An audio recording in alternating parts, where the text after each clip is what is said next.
This is Gina. Gina grew up in a family that was very poor. More specifically, Gina's family lived in a small camper with no heat or running water. Gina is white and she is a woman. That is only two of her statuses.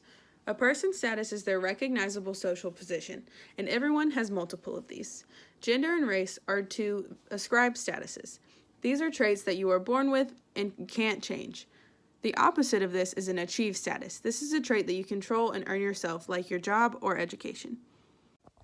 Although it may not seem like it, Gina has been privileged throughout her lifetime because of the color of her skin. Generally, people with privilege are thought to have a lot of money or a nice house. However, having privilege just means that you have an unfair advantage over others. People with white skin are privileged over people of color. An example Gina gave was that as a white person, she knows that when she gets pulled over by a policeman, she knows that she is not being targeted due to the color of her skin. This is unfair because the color of your skin is an ascribed status. The intersectionality of Gina's white privilege is that she never thought she'd be considered privileged due to her home life growing up, but Gina didn't know that her white skin gave her more privilege than she could ever imagine. Despite the poverty she faced growing up, Gina's white privilege gives her and others advantages in job interviews, school admissions, work opportunities, and much, much more. The concept of intersectionality means that different statuses can provide privileges while others cause inequality, and everyone has multiple statuses. Now, this is me. As well as Gina, I'm a white woman, and those are just two of my ascribed statuses. Another ascribed status that I have is that I am bisexual. This means that I am attracted to boys and girls, and I'm currently dating a girl.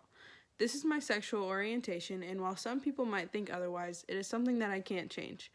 Implications of a person's sexual orientation are that you are born liking the opposite sex. The biggest reward of being bisexual is having a lot of options to choose from when you're dating. The problems that come with being a bisexual is having to fight for a right to marry my girlfriend up until 2015, and it is impossible for us to have kids, and adopting kids as a gay couple can be very difficult.